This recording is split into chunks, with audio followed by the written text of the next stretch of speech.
Like politically, I'm more of an ancom. Okay. Um, I was thinking, I was like, I wonder if she's an anarchist. that politically, I am more of an anarcho-communist Okay. in my belief set, but unfortunately, because that is heavily curtailed by the power of the state, I have to kind of make do with what I can here, and Yeah, it's interesting. The state, in big bold letters, just had a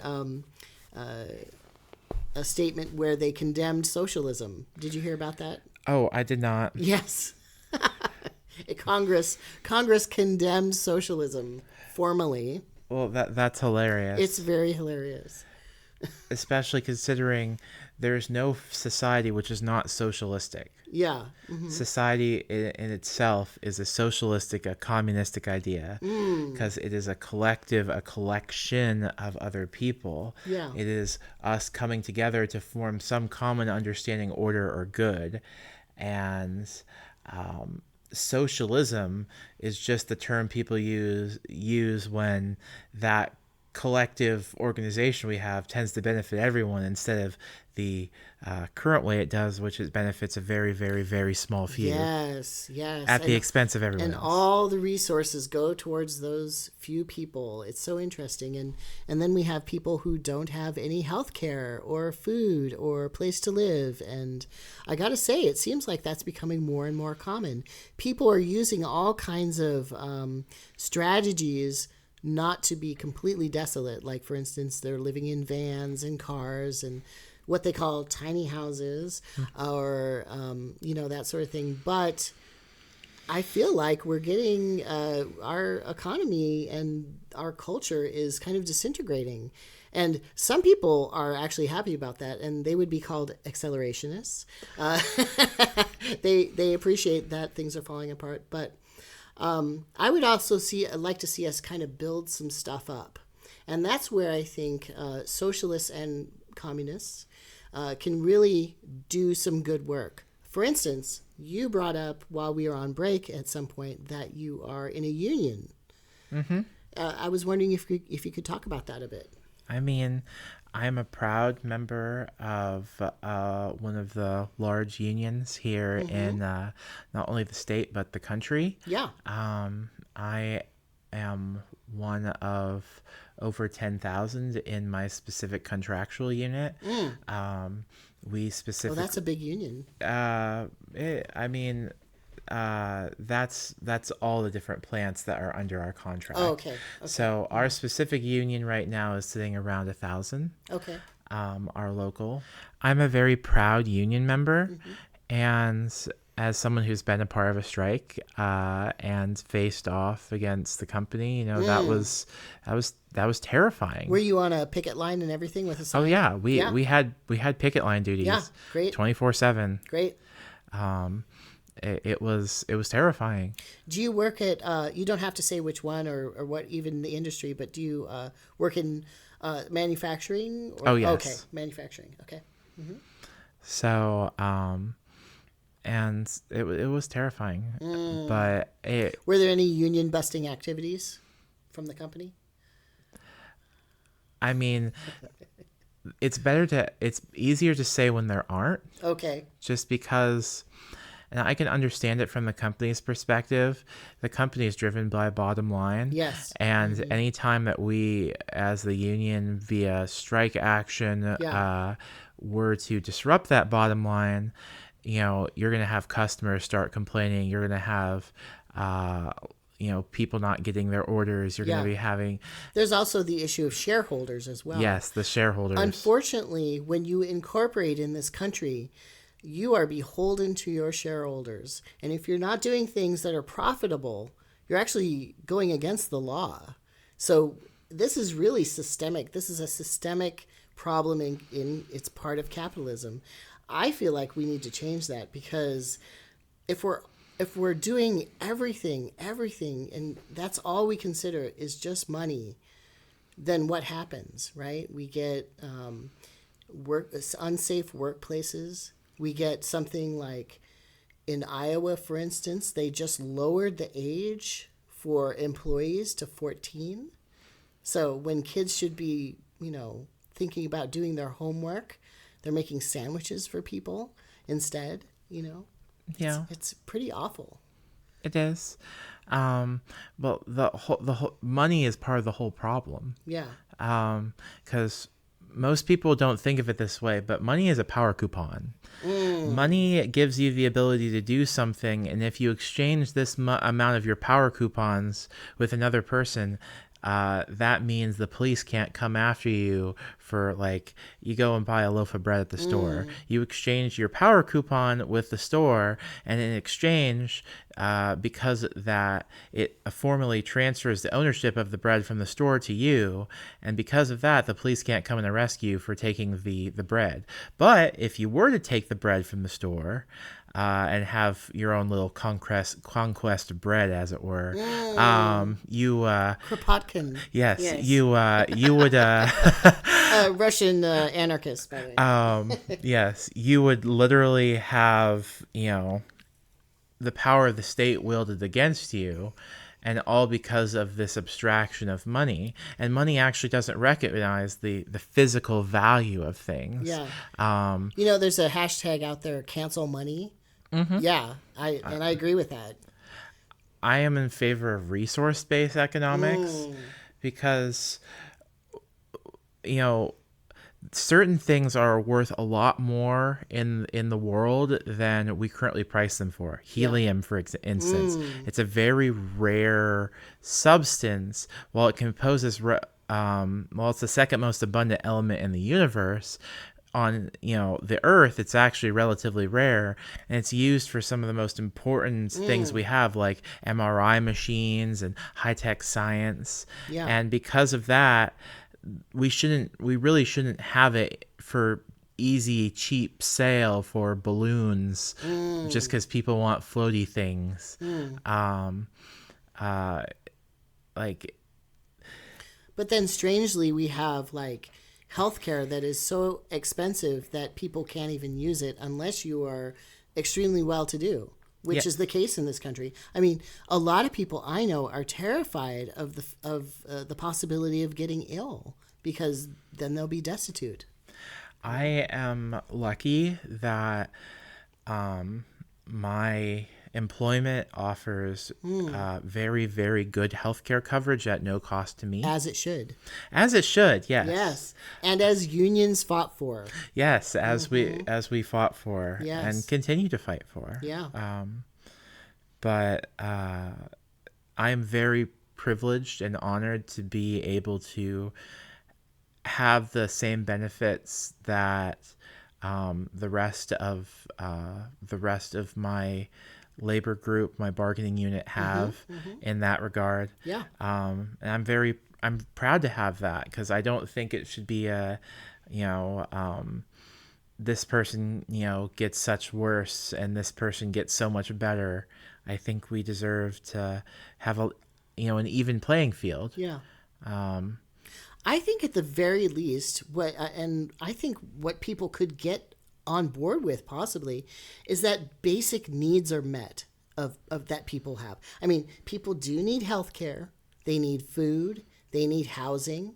If we could just take care of that stuff, I think everybody's quality of life would go up. I think we would have less petty crime, as they call it, petty crime.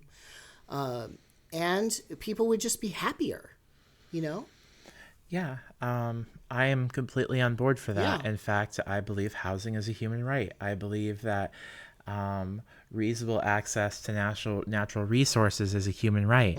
I believe that, a lot of the things that we're sold in our daily life are things that shouldn't be able to be sold to anyone, and should like what specifically? Water. Oh, yes.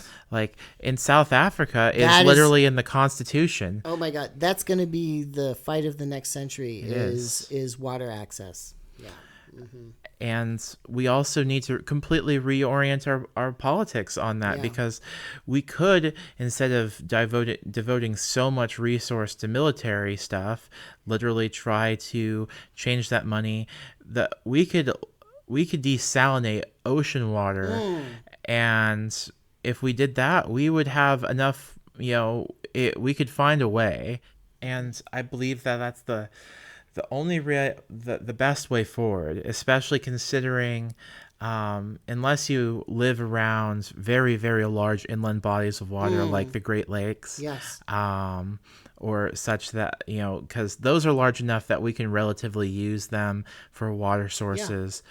But relying heavily on our aquifers and our streams, not only does that disrupt our landmass or our surface waterways, but it also heavily stymies a lot of different species. Yeah. It destroys ecosystems. Yeah. So if you fish, you're not gonna be able to fish very well because there's hardly any water. There's a huge problem with the Colorado River. The Colorado River just keeps inching backwards, basically, because there's less and less water. It's just being diverted. Yep, and they're working on that. They've been working on that for the last few years. Yeah. They're actually about to ink a revolutionary deal, but it will require a lot more.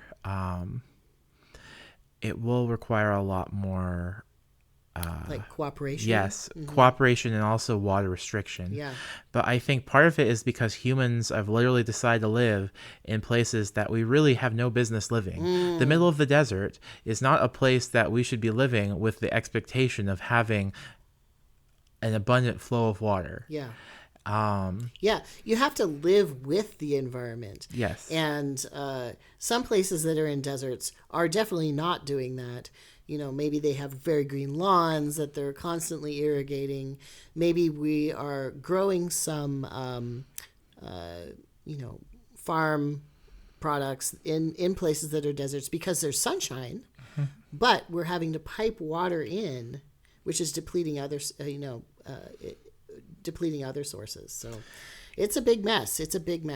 And that doesn't even take into the fact that most of our large-scale agricultural methods are, they still use heavy till, and the rate at which our topsoil across the United States, but also worldwide, has been eroding so fast, and the destruction of the habitat that regenerates that soil is also happening so fast. We've been artificially using oil-based fertilizers and ammonia. And ammonia, and to prop all that up to keep things producing when the soil's dying. It's weird. It's like it's almost like there's all these emergencies going on around us. And I can see that very clearly up in Alaska. We have these massive forest fires all the time. We have beetles coming up and eating the cambium in the trees, and they're dying, and whole mountainsides will be gray, whereas they were once green, because all the trees are dead. And then spark of lightning, and then everything goes up in flames. Also, our permafrost is melting, so we have discontinuous permafrost. So our buildings go from this to leaning over and sinking into the ground. And so it's very visible. It's very visible there. We even have some villages on our coast that are being inundated by the ocean. And nobody's covering that. Nobody is covering the fact. No media is covering the fact that we're losing these villages. This is happening in America. We're losing villages. We're losing little towns to the ocean because of sea level rise, So we have all these emergencies, and we really need to do something else, like right now. They're all connected. Yeah. But instead, what we keep doing is the status quo, And the status quo is going to get most of the planet killed. Yeah. It's getting us in trouble. So when people say that they're into revolution, this is what they're saying. That they want to heal the world, basically. That they want, to fix things. So don't be afraid of when people say these things, that they're revolutionary or something like that.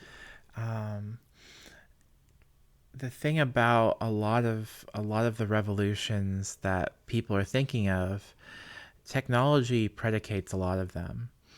And a lot of it with our modern advances in technology, it just depends on where we want to put our focus. We have massively misappropriated most of our technological and human resources. And instead of working to better everyone and to also work with the planet so the planet keeps working for everything Yes. else in a sustainable way, we just keep taking and Yeah, we keep taking and we right. keep slashing and we keep burning. And What would you like to do, anarcho-communist? What should we do to make things better? well, we should localism is very important, and it will also strengthen our communities, because currently our communities suffer from the fact that we have so little diversity in economics. We literally have, we've literally sold ourselves down the train, essentially, because we've allowed large corporations to offshore pretty much everything. Yeah. And not only is that horribly... You're talking about tax money? Well, no, I'm just not talking about tax money, but I'm also talking about the fact that like the energy for environmentally, if you're having to ship a product all the way from China, I see.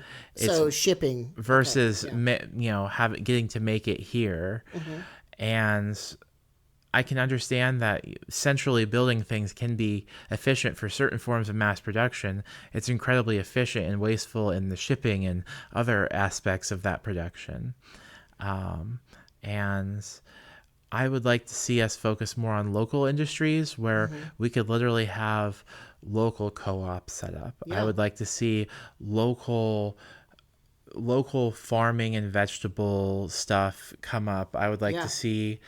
I noticed that in this state there's a lot of corn and soy grown that actually becomes an industrial product rather than food. Yeah. Yeah. And that's because corn primarily is a base building block for most modern for a lot of modern chemical stuff, because it's just base carbohydrate. Yeah, even plastics, like there's Yes. corn-based plastics. Yeah, There is. and soybean oil is used in so many things. It's like almost an industrial oil. Using, I mean, and the soil here is incredible too. I mean, what's left of it. So using that to actually grow food to benefit people rather than growing kind of these industrial crops that just feed into industrialization. Yeah, that makes sense to me. So do you have a couple more examples that you could give of like what the left could, what in your estimation, what the left could promote that would help with the situation where we're kind of experiencing some collapse, I feel like, socially as well as economically? We need to trend away from cars. Okay. At least for most of our urban spaces. I can understand that we can have some major thoroughfares that will connect large cities and towns to each other that are long distances away that reasonably could utilize an automobile. Yeah, but or trains. Or trains. Trains Are very efficient. I would love trains. Yeah. But at the same time, locally, I think it would benefit a lot of us if we could, as a whole, try to move to more walkable cities, Yes. to move to more bikeable cities, Yeah. to move to spaces with a lot more green space and less parking lots and less highways. And that's where that localism in terms of manufacturing or farming would help, because then those products would be right there and you could just go to the farmer's market. You wouldn't have to worry about something being shipped in. You wouldn't have to worry about, getting in your car and going to the grocery store that's across a town or something like that. Yeah. For leftists specifically, they need to build dual power. They need to build that. What is that? that's a complicated discussion because Okay. there's different ideas of what dual power looks like. Okay.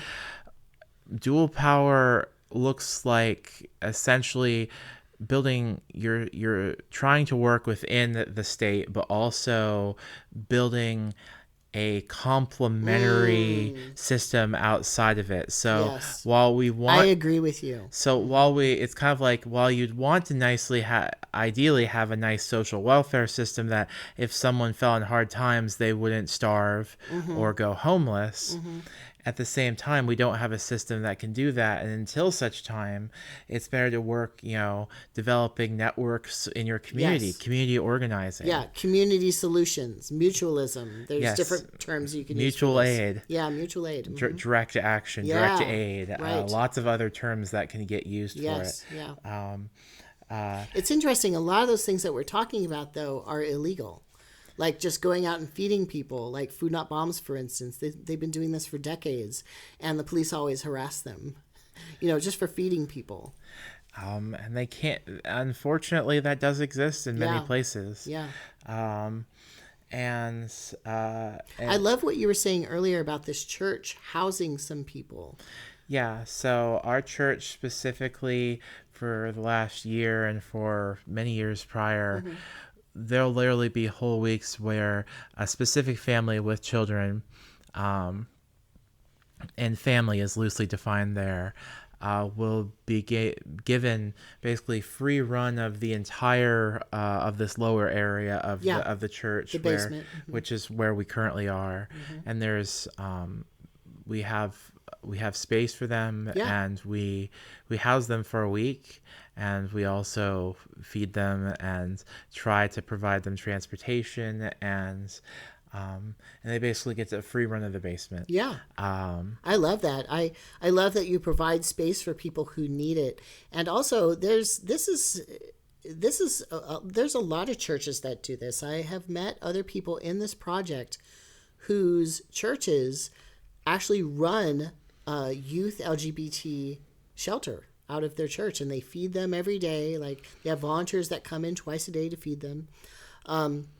There's also, when I was younger, I volunteered for a group called Share Wheel in Seattle, and this was a very long time ago. This was in the early 90s.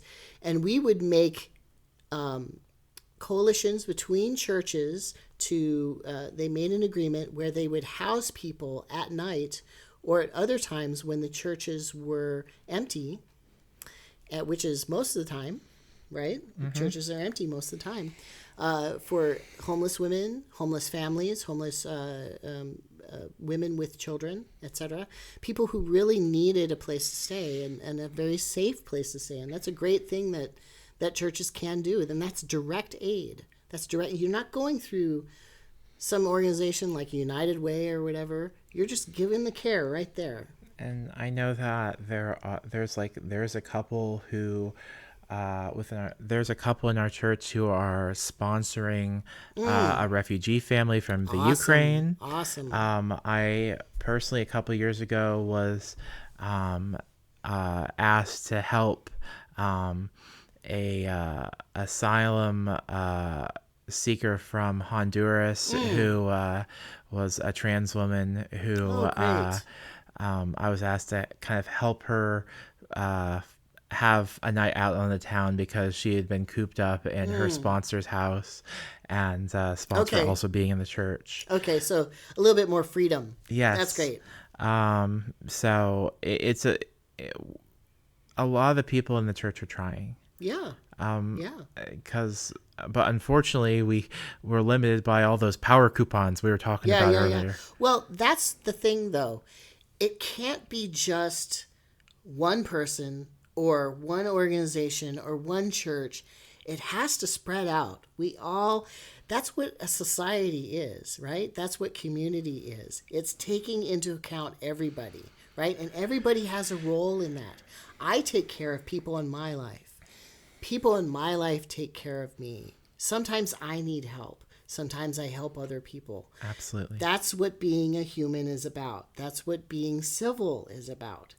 And I just would like for more people to take that responsibility for other people. And if we did that, it doesn't have to be so extreme where, it's only those people doing that, whatever homeless commission or whatever run by the city, which is often, they don't do good work.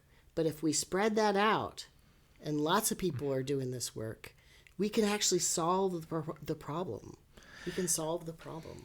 It reminds me of something I brought up at that workshop, the trans workshop I mentioned, because part of what was discussed was, should we try to donate more to trans stuff? And I'm like, well, the thing is, you can, but at the end of the day, that just feels like passing the buck. You're literally saying, I'm writing a check and I'm not going to actually, get involved in actually doing the work. Yeah. I'm like, what we need to do, if this church really cares, we have to put our money, not only our money, but our time and our assets where their mouths are. Yeah. And actually try to, be there and to do your own work. Yes. Instead of just being like, oh, we donated to this trans organization here. Yeah. Why don't invite the trans organization here, partner with them, and utilize the resources we already spend money on. Right. And then influence other churches to do the same thing. We do have a coalition, actually, of the progressive churches around here.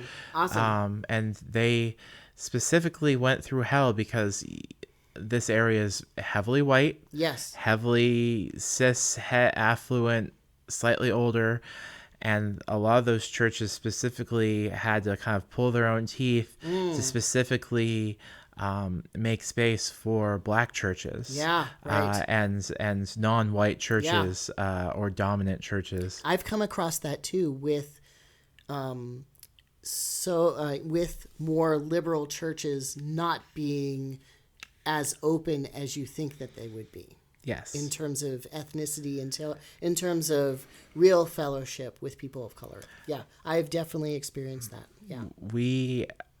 Unfortunately, this congregation is exceptionally white. Yeah. Exceptionally no minority groups or real ethnic presence outside of what a few scant people try to maybe bring in occasionally, but there's not really any regular members that we have now that I regularly see, except the occasional. Yeah.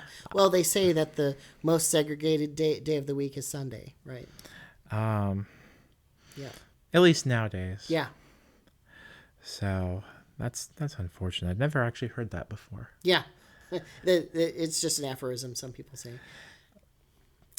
But there is an opportunity, because that is the situation, there is an opportunity to change that. Yes. Right? Once people realize that, when they look around and they see that that's the case, to make fellowship with other churches, that is possible. That's something to work on.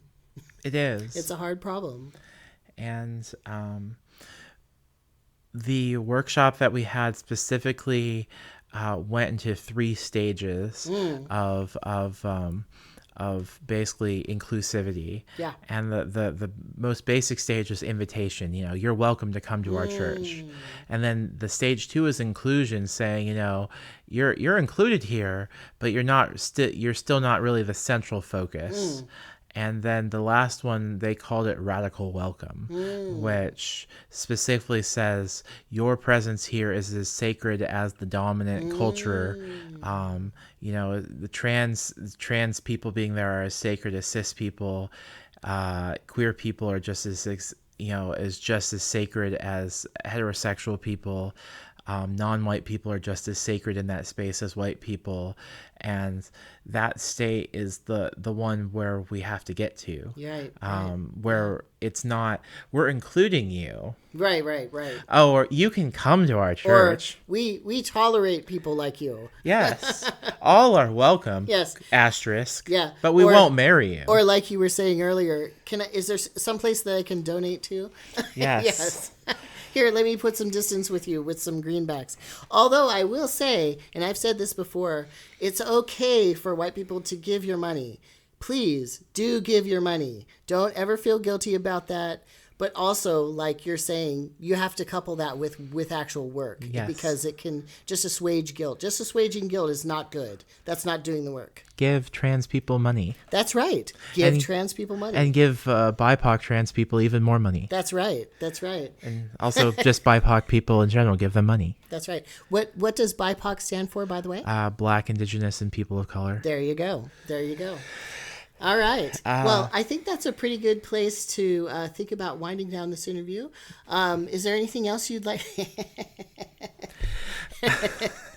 or wind it up? I don't know. I don't know. Let's go fishing. I don't know. So what else would you like to say to other pagans out there, to other trans people, to people similar to yourself, maybe dealing with Dianic spaces? I don't know. Do you have any final thoughts? Regarding paganism, if you're a trans or queer person, if you can't make inroads with your local pagan groups, don't be afraid to try to create your own, especially because trans and queer people are very pagan and much more pagan than the general demographic out there of society.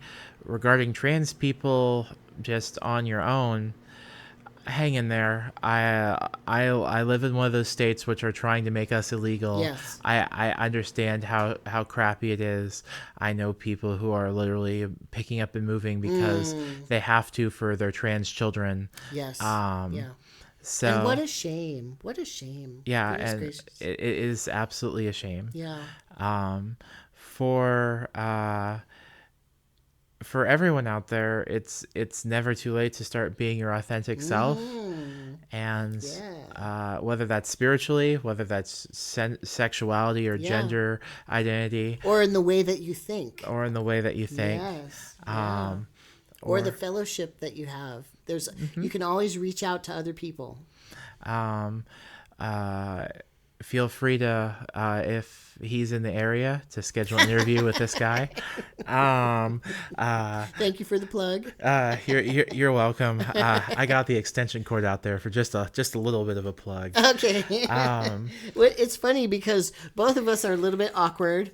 We're both very shy. And earlier we were talking about like being public, but then also being very, very private people. And that's totally where I'm at too. Like I'm out there as an activist, but I am also so private and very shy person. So actually doing this project, and you're doing this project with me, I mean, it's a big deal. It's really a big deal. For all my queers out there, love is love. There you go. And don't be afraid to, love other people, and with some good love. Yes. Or not, depending on whatever you and your partner or partners consent to. Yeah. Respect to my poly peeps. Agendered and ace, and aromantic. There's all kinds of different terms that we have now out there. Get all your QPPs in a line. What is that? Queer platonic partner. Okay. Be good to each other. And there's not really many moral principles out there that I can give you besides don't be a dick. Don't be a dick to other people. That's literally, don't be a dick and be excellent to each other is pretty much, if you can get those two down, you'll hopefully be a pretty good person. Yeah. I like the idea of people trying to be as kind as possible. It's not a weakness to be kind. It's actually, sometimes it takes a lot of strength. And it definitely it helps to build community. It helps everybody feel welcome. Build your communities. Yeah. Network your local places. Yeah. Support labor power. Join a union. Yeah. Join a union. Yeah. Buy a union. Buy union. Yeah. That's also important. Yeah.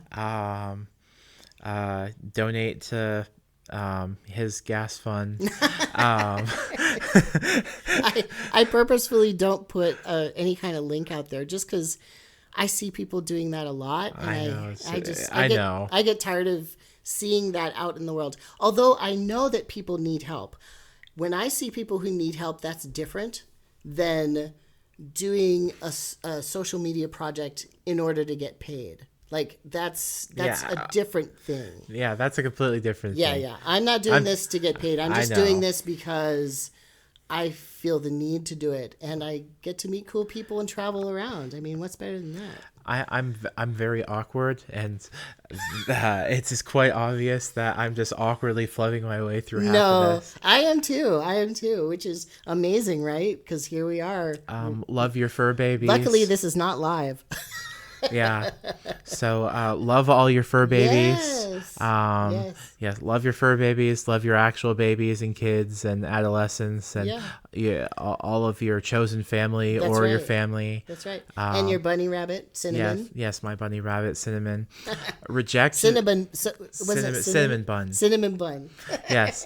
Reject the overwhelming, creeping specter of neo-fascism, Yes. which is crawling over the United States like a plague. Yes. The second plague we've had recently. Yeah, and just think too, like our grandfathers and great grandfathers, they fought that shit in World War II.